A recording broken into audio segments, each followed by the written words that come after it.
Hey everyone, in this tutorial I will be showing you guys how to find your Discord ID. So make sure you follow every step in the video.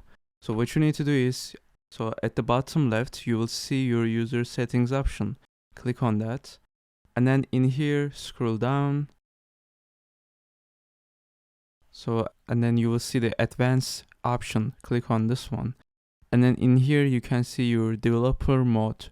So you need to enable developer mode.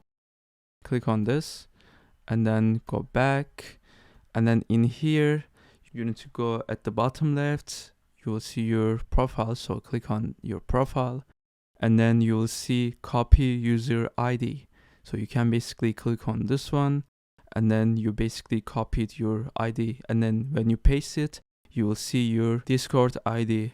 So this is how you can find your Discord ID. See you guys in the next tutorial.